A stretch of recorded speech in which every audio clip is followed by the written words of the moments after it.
It's a new year, and believe it or not, we've got a New Year's slasher for you. No, not that one. Maybe next year. No, instead, we're going back down the old Jamie Lee Curtis well on today's Real Slashers.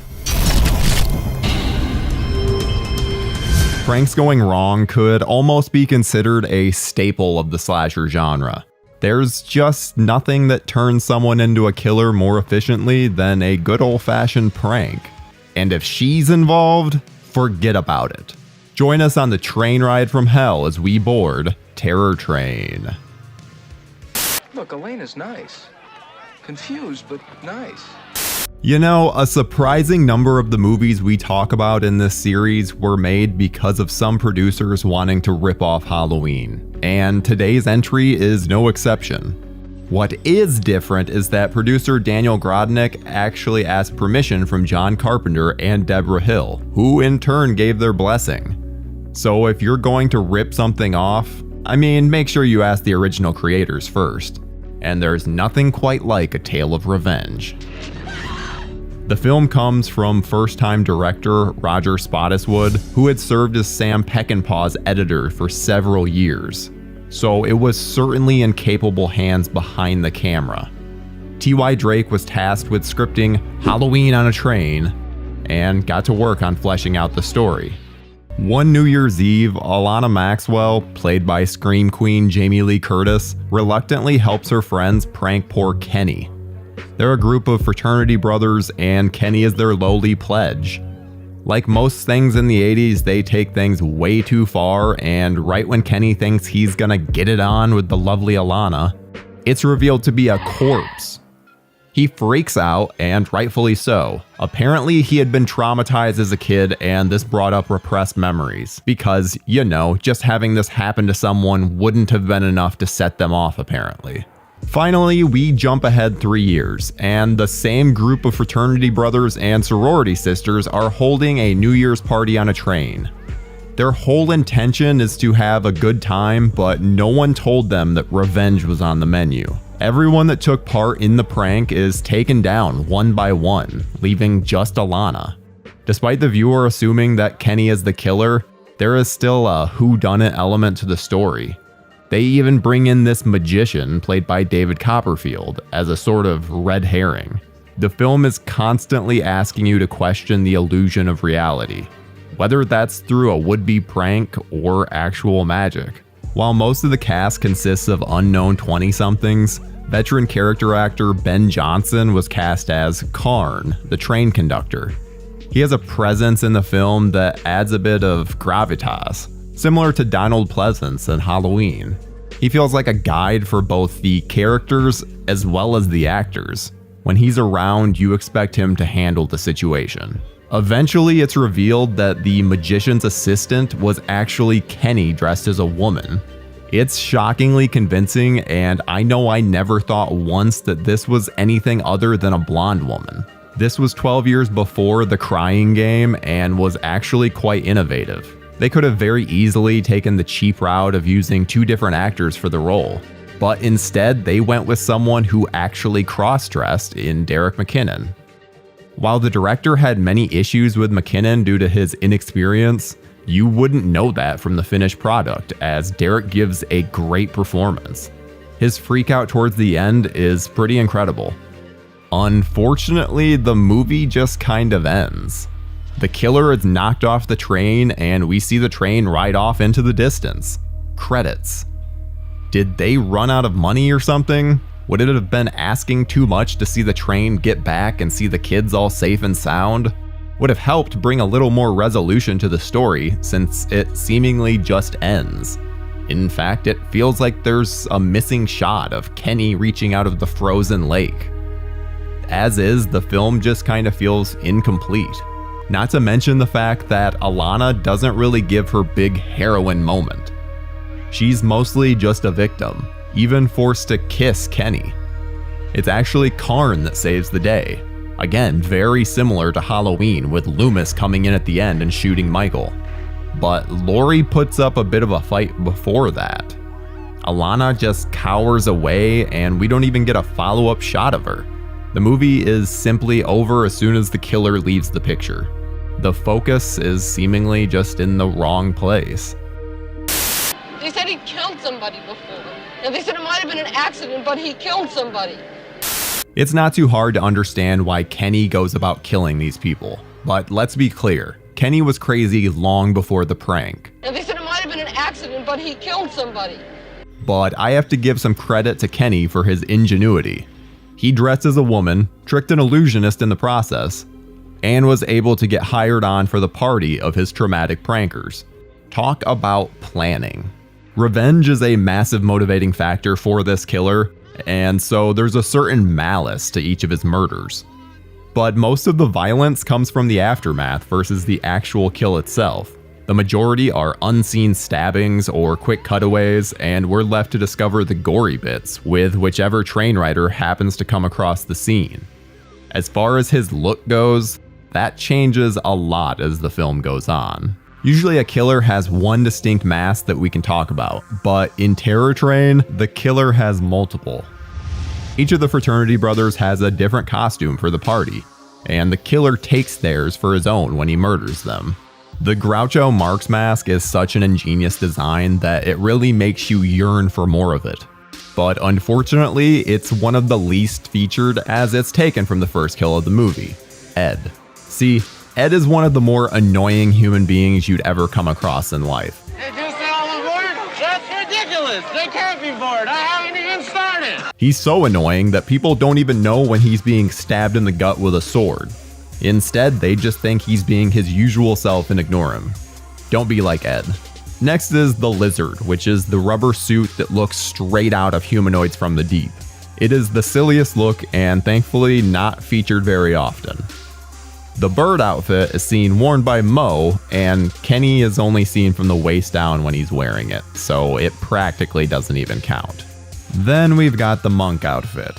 While not quite as memorable as the Groucho mask, the monk's long dark robe and bald head covered in blood is a whole different kind of iconic. Couple that with Kenny's manic behavior as he chases after Alana, and it's quite the visual. Finally, albeit briefly, Kenny dresses up as brakeman for the train. I would have just said conductor, but it says brakeman right there. The costume is kind of unnecessary, but it's honestly one of my favorite looks, almost feeling like an Alice Sweet Alice homage. Unfortunately, with all the good that they did with this character, they offed him in a pretty unspectacular way. He gets thrown off the train by the old train conductor. Oh, and he does it with a shovel.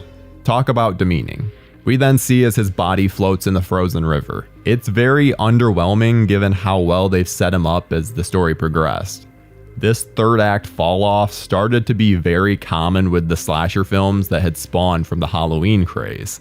Filmmakers looking to make a quick buck just didn't care, and the endings are often a result of that. You girls better come back to the consulting room with us. We may have to do an exploratory. Unlike Prom Night, which wrapped 2 weeks prior to filming on Terror Train, Jamie Lee is in full virgin mode here. Next to Laurie Strode, her Alana Maxwell character is a stereotypical final girl. So it's mostly her doing the right thing and then looking concerned about the proceedings. But man oh man, what is it about Jamie Lee Curtis starring horror movies that have that sounds like I'm listening to a porno quality? Oof. Everyone else on the train is a total slut though. Seems like no one here has morals and they're all just wanting to get laid.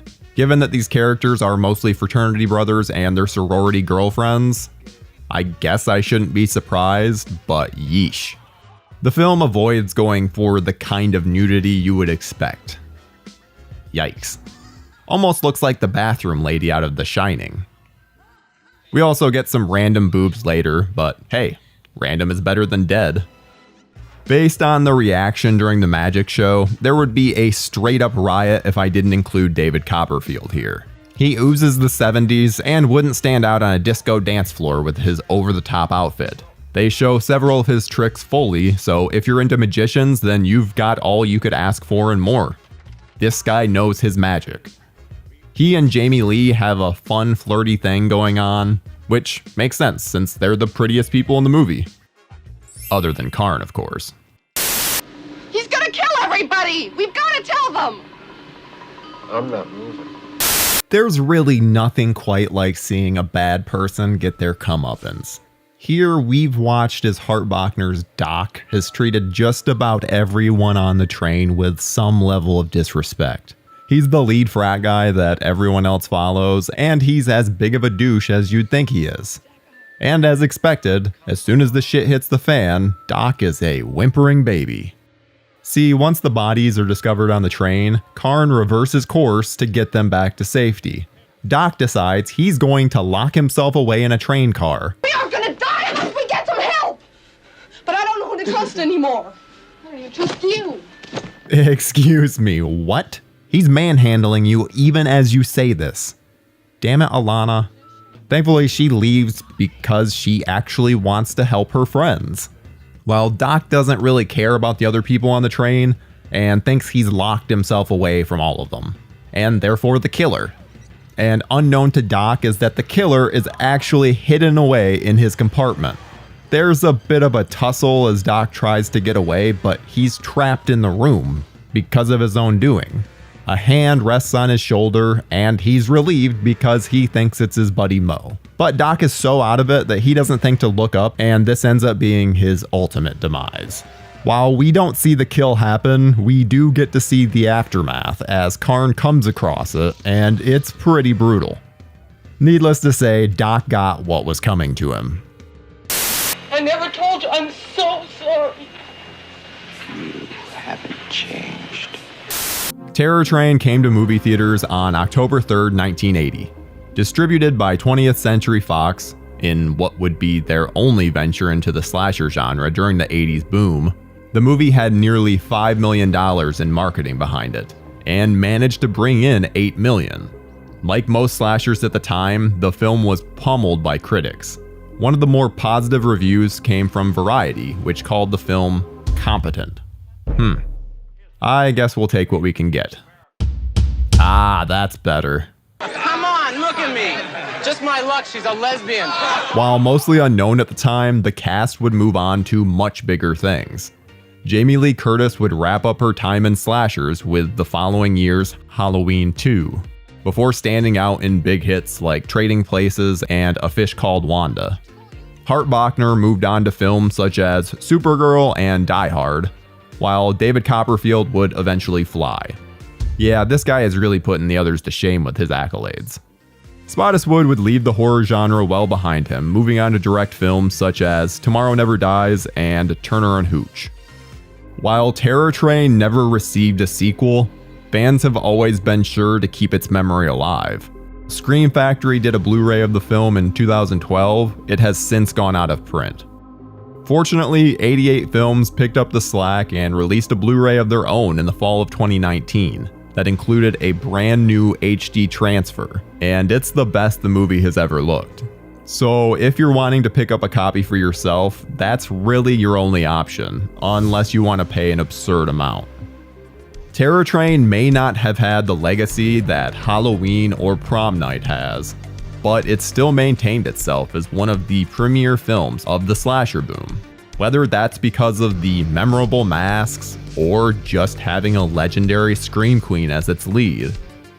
It's one slasher that every genre fan should seek out. Kenny, you're better than he is. I'm sure you're better than he. I am. He didn't know how to cut a woman into pieces. What's your idea of the perfect Christmas Eve? For parking garage security guard Thomas Barclay, it would be to spend the evening with his crush, businesswoman Angela Bridges. He has a nice dinner planned. He has a dress picked out for Angela. He has the chloroform to knock her out with, the chains to hold her in place, and his dog Rocky to keep them company. Of course, Angela does not like Thomas's Christmas plans at all. The story of her struggle to get away from her twisted stalker and escape from the parking garage is told in the 2007 film P2, which happens to be the best horror movie you never saw.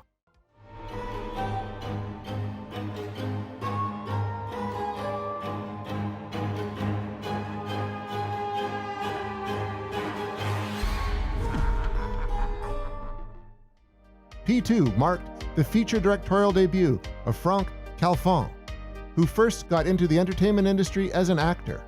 Underwhelmed with how his acting career was going, Calfon started directing as well, and had some success directing hip-hop music videos. Along the way, he met fellow French filmmakers Alexandre Aja and Gregory Levasseur. When they made the horror film High Tension, with Aja directing from a script he wrote with Levasseur, they put Calfon in the movie as an ill-fated station attendant. That movie was a major breakthrough for Aja and Levasseur, with a lot of viewers naming Aja as a director to keep an eye on. He could be the next big master of horror. High Tension got so much attention, Wes Craven picked Aja to direct a remake of his film The Hills Have Eyes. Aja did, again working from a script he wrote with Levasseur, and that remake was even more well-received than High Tension was. Riding high on their back-to-back successes, Aja and Levasseur decided to get into producing and gave their friend Calfon a chance to direct a feature. The basic concept of P2 was ripped from the headlines. There had been reports about women being attacked in parking garages in Paris, and a parking garage struck Aja and Levasseur as being the perfect setting for a horror thriller. They approached Calfon with the idea, and the three of them crafted the story together. First, they had to figure out who the villain would be. They considered making him the mysterious, masked slasher type, but Calfon was more interested in the idea of the villain being a regular guy, someone who's good-looking, a bit charming, and then turns out to be a total creep. That's how the villain became Thomas Barclay, parking garage security guard, who is also an Elvis impersonator in his downtime. Thomas's job is to sit in his office, accompanied only by his dog Rocky, and watch the security monitors, day in and day out. As charming as he seems, Thomas has some serious issues, and spending all this time alone at work has only made his issues worse. While he's been looking at the monitors in the subterranean parking garage, one particular person in the office building above has caught his eye, a businesswoman named Angela Bridges, a Maine farm girl who has worked her way up to drafting multi-million-dollar contracts in New York City. Christmas is approaching, and on Christmas Eve, the building is going to be closing down for 3 days. Thomas decides this is the time to make his move. Angela is going to spend the holiday break with him, whether she likes it or not. Thomas really buys into the hope that Angela is going to fall for him, despite the fact that he has drugged her and chained her up. He thinks she'll be appreciative when he murders the coworker who made a drunken pass at her at a party, even though she has already accepted a heartfelt apology from the guy. And he definitely never imagined how hard Angela will fight to get away from him, or how determined and crafty she is in her attempts to escape. Thomas repeatedly blames people for ruining his Christmas, not taking into account that he is ruining Christmas for others by abducting and murdering people. Angela definitely ruins his Christmas plans. He envisioned them having a romantic dinner together. Instead, their time together turns into an action-packed fight for survival. Calfon and his collaborators did a great job of writing the Thomas and Angela characters. Then the perfect actors were chosen to bring them to life on screen. Wes Bentley, best known for his roles in the Best Picture winner American Beauty and the hit TV series Yellowstone, was cast as Thomas. And Rachel Nichols, who had recently played a prominent role in the TV show Alias, was cast as Angela. Bentley and Nichols both did excellent work as these characters. Bentley is really entertaining to watch as Thomas, and Nichols turns Angela into a strong heroine we root for throughout. It was very important that these roles be flawlessly cast, because Thomas and Angela are the only two people on screen for the majority of the movie. Bentley and Nichols carry the film on their shoulders, and the story puts their characters through a really tough night. P2 was a grueling film for the cast and crew to work on, because it was actually shot in a real, functioning parking garage in Toronto. When the garage closed for the night, the filmmakers would move in and work there until the place reopened in the morning. The production schedule called for 25 days of night shoots, which wore everyone down, especially since they were working inside a dirty location that smelled like exhaust fumes. And the physicality of her role left Nichols battered and bruised. Many of the bruises we see on Angela aren't makeup. Those are bruises Nichols got while filming scenes. Her character goes from being clean and neat in business clothes to being soaking wet and covered with dirt and blood, her own blood and the blood of others. She also undergoes a wardrobe change against her will. After using chloroform to knock her out, Thomas removes her business attire and puts her in a white dress, which shows a lot of cleavage. The white dress was a compromise Nichols and the filmmakers were able to reach. In the original script, Angela was stripped down to wearing nothing but a negligee. Nichols refused to endure the parking garage action while wearing something so skimpy. So she chose the dress, which had a bra sewed into the top, because Nichols didn't want to run around without a bra for 25 days.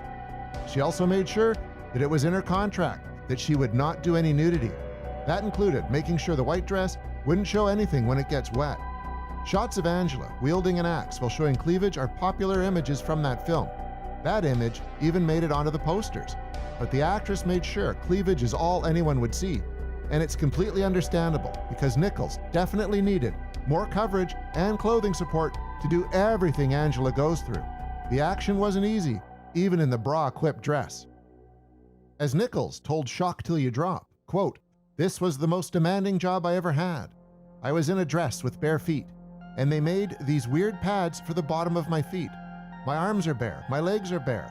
I'm wearing handcuffs for most of it. The handcuffs were real throughout, even when I'm driving the car. The bruises were unbelievable. As hostile and angry as I was, and as much as I wanted to kill Frank, Alex, and Greg, I think it actually really ended up helping make the whole thing real for me." Aha passed the directing duties over to Calfon on this one, but he and Levasseur were very hands-on producers. They were on set throughout the production, shooting second unit, working with Calfon and the cast, helping the actors dig into the minds of their characters, and helping the director figure out how to stick to the schedule while getting everything they needed for the story. Aha guided P2 every step of the way, from script to screen. But this movie didn't get as much attention or have as much success as his previous two films. P2 was released by Summit Entertainment, a company that doesn't even exist as a standalone distributor anymore. Summit was very supportive of the project. The company president loved the terrifying setting and the strength of the protagonist, who refuses to let herself be victimized. But Summit had a lot of trouble getting their films to catch on with audiences. Many of their releases were flops. They got lucky a couple of times. Summit was the studio that brought the world the Twilight films and Best Picture winner The Hurt Locker. But by the time the last Twilight movie was released, Summit had been bought out by Lionsgate. P2 was one of Summit's flops. Made on a budget of $3.5 million, the movie earned just under $8 million at the global box office. The release date was November 9th, which is reasonable for a movie that's set on Christmas Eve. But since this Christmas movie also happens to be a horror story, maybe it would have done better if it had been released a few weeks earlier. During the Halloween season, it probably also could have used a better title, because even though the marketing materials promised the film would take you to a new level of terror, P2 still doesn't mean much to the average moviegoer, unless they happen to park on the second level of a parking garage on their way to the theater. So few people turned out to see P2 on the big screen. It was a record-breaking bomb. Released on 2,131 screens, it had a per-screen average of just $977 over its opening weekend. One of the all-time worst wide-release failures. That's not a distinction P2 deserved to have placed on it. It's a well-crafted thriller that would have a much larger fan base if only it could catch the attention of more viewers. When the movie was first announced, Aha told Fangoria that it was designed to be a, quote, roller coaster ride that lets you live inside Angela's nightmare. And Calfon did a great job of making the finished film come off like a thrill ride. As the director explained to Shock Till You Drop, quote, "It was about making the rhythm right so you can start off calmly and end with the speed of a freight train. By the end of this movie is a non-stop action. It's a horror film with tons of action and gags, little comedy. It was my job to create valleys and ridges throughout the whole thing." P2 is exceptionally well-paced. It starts out small. Thomas has Angela chained up in his office, and she spends several minutes trying to talk her way out of the situation. We watch the characters bounce well-written, interesting dialogue off of each other for several minutes. Then, things go completely off the rails. The tension builds. The feeling of suspense gets more intense. The violence escalates. Angela's desperation grows. And Calfon, Aha, and Levasseur came up with a lot of ideas for set pieces that keep the situation exciting and engaging. The setting may not sound very interesting at first. how much can possibly be done in the open, concrete levels of an underground parking garage. But you may be surprised at how much the filmmakers were able to accomplish within these confined spaces, including cat and mouse stalking sequences, chases, a scene with a flooding elevator, and even some vehicular smash-ups. You'll likely also be impressed by the performances delivered by Wes Bentley and Rachel Nichols. These two became friends off-set, but once they stepped onto set and Bentley switched into character, Nichols found him to be legitimately scary. Some interviewers asked Bentley if he had drawn inspiration from classics like Psycho or The Shining when preparing for his role. He had to admit that he hadn't even seen either of those movies yet. His performance as Thomas wasn't based on anything he had seen before. He played it naturally, and it's captivating to see him bring the different sides of the character to life. Thomas can be nice and charming. He can be intense and violent. He can throw screaming tantrums and self-pity parties. He can take a break to dance to some Elvis music. Nichols is also fully believable for every step of her character's journey, from proper businesswoman to a blood-splattered warrior smashing TVs and cameras with an axe. Cinematographer Maxime Alexander and the set decorators also did an incredible job of keeping the parking garage setting visually interesting, and even managed to give the movie a very Christmassy feel, even though it was filmed in the summer, and so much of it takes place in concrete tunnels. For fans of dialogue, the scene where Angela first wakes up in Thomas's office is a holiday treat. They're both trying to keep the situation calm at this point. Thomas is trying to get Angela to enjoy her time with him while being chained to a table. She tries to talk her way out of his office in any way she can. He forces her to cancel plans she had with her family in New Jersey. She struggles to sound normal during the call when she's actually scared and crying. It's a great showcase of Nichols and Bentley's acting abilities. There is plenty of violence throughout P2.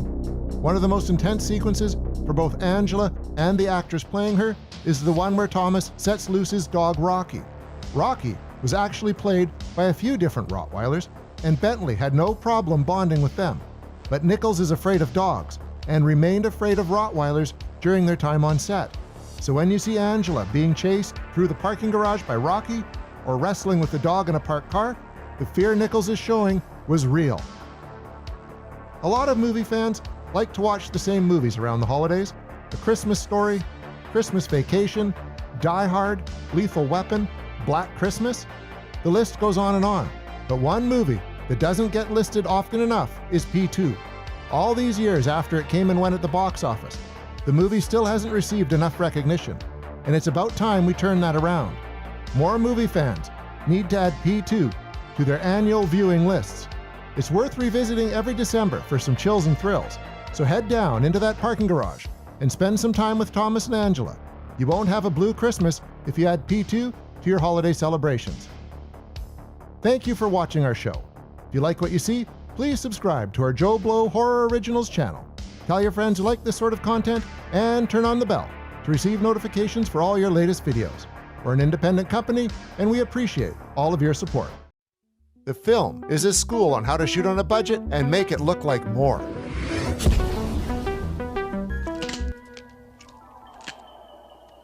The cast here is a big part of the fun. So to save time and money, she had Farrell actually slap her.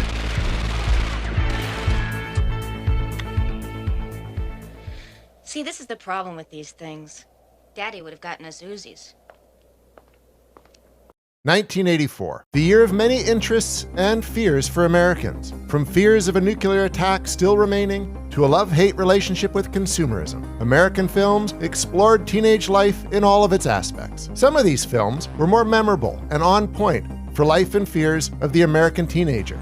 From Living in the Valley and Valley Girl, Survival, like Red Dawn and the Zero Boys, and a whole lot more. The mid-1980s were filled with teen cinema, and some of it was definitely on the dark side. Night of the Comet was definitely on the bleaker side of things, while mixing teenage life, consumerism, potential alien invasion, mutation, and evil scientists. This film had it all, and also one banging soundtrack, for 1984 that is. Night of the Comet takes the idea of what if two teenage girls were the only survivors after the passing of a comet turned everyone to sand. The Belmont sisters, by luck in their destiny, found themselves in metal rooms, one a projection booth, the other a garden shed. Overnight, when a much-awaited comet flew by Earth, turning everyone to dust. The two of them soon realize they seem to be alone, so they head into the city to see if it's as empty as the suburbs. Once there, they find a radio signal that brings them to the station, which is where they start to wait out for other survivors. Soon, Hector, a truck driver, stumbles into the station, and they make friends. Then they gradually find out how many others have survived, and whether or not they can be trusted.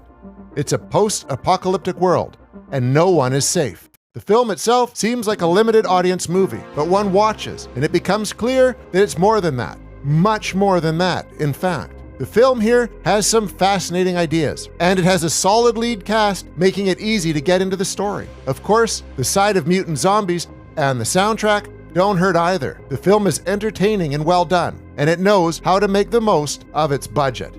Speaking of budget, Night of the Comet was made on what some movies spend on craft services in a week. Officially, the film's budget was $700,000 US, not even $1 million. These days, that's not even enough to buy a house in Los Angeles, and very few movies are made for this amount unless they are super indies or micro-budget films. A horror, sci-fi, teen, possibly parody film with setups in the suburbs, downtown Los Angeles, a radio station, a department store, and a research facility that has scenes with downtown LA being completely empty, you have to be talking 10 to 15 million these days. On a lot of budgets, this may be doable with a warehouse, a few friends' houses, and a whole lot of CGI. The film was shot on location, except for some of the outdoors at the research facility, which was shot with miniatures and forced perspective. This film made the most of its measly budget, and you could really see it all on the screen. Speaking of which, to help with the budget, writer-director Tom Eberhard had the cast react to anything unplanned happening in the character so that they could get it on film and work with that if it worked for the film in the end. The cast was very aware of the budgetary restrictions, and one good example of this is in the scene where Kelly Maroney is supposed to be slapped by Sharon Farrell. Her reaction was not on point with the fake slap, so to save time and money, she had Farrell actually slap her, which gave the result we see on screen early in the film. Another money-saving bit was that the scenes in the department store were shot at night, thus saving them the money they would have had to shell out to close the store during daylight hours. Then there's the fact that they didn't fully close down Los Angeles to get those eerie empty shots of the area. They simply had the traffic held back at red lights and let go at calculated intervals. This led to the look they needed here. The film is a school on how to shoot on a budget and make it look like more. The cast here is a big part of the fun. While some of them were known back in 1984, none of them were supermassive stars or A-list stars, which means that they were familiar faces without costing a ton of money.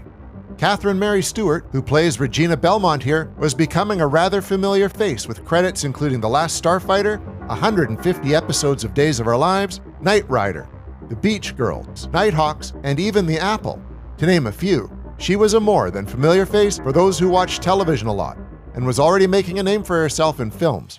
Playing her sister, Samantha, Kelly Maroney didn't have quite as many credits behind her, but her credits included Fast Times at Ridgemount High and Slayground as films, so a teen film and a drama film with a very horror title, one of which was a smaller hit that has since become a massively loved film, and the other lesser known. Her television credits at the time included Ryan's Hope and Celebrity. She didn't have a ton of titles, but she was about to become quite known to horror fans for credits with Chopping Mall, Scream Queen Hot Tub Party, and a bunch more. She may not have been a big name at the time, but her appeal has endured and helped Night of the Comet reach cult status. The rest of the cast has folks like Robert Beltran as Hector, Mary Warrenov as Audrey White, Jeffrey Lewis, Peter Fox, John Acorn, and a bunch more. As mentioned, it's not filled with any member of the A-list, but the film has a solid cast that can sell the story perfectly here. The film's whole crew also clearly helped make the film more affordable. From the director's car in the street as background, the local cops who helped with traffic control showing up as motorcycle cops in the film, actress Catherine Mary Stewart doing most of her stunts whenever possible. Photos in the film are of the director standing in as the girl's dad, and his wife and kid standing in for Hector's family. The radio station was filmed on a set made in an abandoned warehouse. A reshot scene used 2 panels moved by hand to mimic an elevator, etc. There was so much done to cut costs as much as possible without causing problems in the film. Of course, the look of the film helps a lot in making it look a bit more expensive with the eerie red light over Los Angeles. The way the characters each had a color type assigned to them, and the use of real reactions whenever something went oddly. The film worked by having a ton of planning, yet accepting and working with the unplanned whenever it happened. Did that turn it into a massive box office hit? Well, yes and no. The film's total box office in the US and Canada was just under $14.5 million US, which is a more than respectable amount of money to be made on a $700,000 budget, even if one factors in the extra costs not often discussed, such as marketing and distribution. Even if those were in the few millions, which is doubtful given that it was 1984, the film would have still more than doubled, maybe even quadrupled its budget at the box office. That is something most movies that aren't massive tentpole releases would not be against at all. Let's look at how this little film that could managed to get such great totals at the box office. The film was released in American theaters on November 6, 1984, pulling in over $3.5 million in its first weekend. It stayed active in theaters for 6 weeks, leading it to its $14.5 million theatrical run total. Was the film number one at the box office on its first release weekend? No, but it did more than respectable in the top 10, coming in at number 3, right behind the number 1 film, Missing in Action, starring Chuck Norris, and number 2 film, Oh God, You Devil, a film starring George Burns as both God and Satan. Right behind Night at the Comet, at number 4 was The Terminator. You know, that little science fiction film that no one remembers. In terms of the same audience, there is a definite overlap with The Terminator, but also with A Nightmare on Elm Street, which was number 6, and Silent Night, Deadly Night, just off the top 10 at number 12. This was indeed the mid-1980s, and it seemed like a hit movie or 3 were coming out each week. Securing a spot in the top 3 for a $700,000 film seemed like an unachievable goal. Yet here we are. The film did well in theaters, and then it was released on home video, where it found even more of its audience. Then, like a lot of films, it seemed to lay dormant for a while, until it hit the nostalgia land.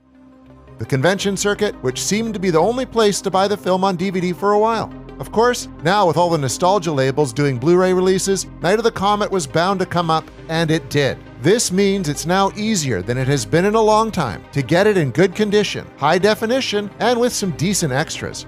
Count yourself lucky if you never had to look for 1980s classics and a cult film at conventions, digging through boxes and boxes of various levels of quality releases that may or may not have been legit to find one copy available that weekend while 4 other people were doing the same.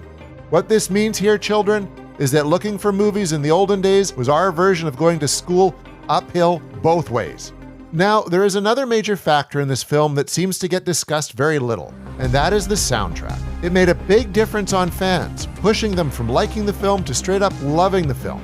Did it contribute to its box office? Probably not as much as many other films, but it was still important. Also, that soundtrack rules. It's a very 80s mix of music from lesser-known artists. Some of them had some minor hits, but no one massive like Prince, Michael Jackson, Bruce Springsteen, Metallica, Van Halen, Run DMC, Madonna, U2, or The Smiths, who were the top musical artists at the time. However, the soundtrack is still fun to this day, and the songs by Thom Pace, Doug Kershaw, Bobby Caldwell, and Tammy Holbrook, among others, the soundtrack wasn't as big of a hit, but it was important because the film partially takes place in a radio station. 2 fun tidbits relating to the music here. In the station, Kelly Maroney's Samantha tosses a copy of the Valley Girl soundtrack, which was the biggest soundtrack at the time. Also, this is pure speculation from information found online that is yet to be proven true, but it looks like a young LL Cool J is seen at a microphone in a crowd at the start of the film, as he had just been signed to Def Jam at the age of 16. So freezing the image where the rapper seems to appear, it really does look like a very young LL. Night of the Comet was a big hit when the cost to box office comparison is made. The fact it seemed to disappear for a while and is now a beloved cult classic somehow makes sense with how the home video and collector market evolved over the last few decades. It's still a more than fun film with a great lead cast and some fun bits that are purely 80s, they almost hurt. Night of the Comet takes place at Christmas time, by the way, so it is a Christmas movie.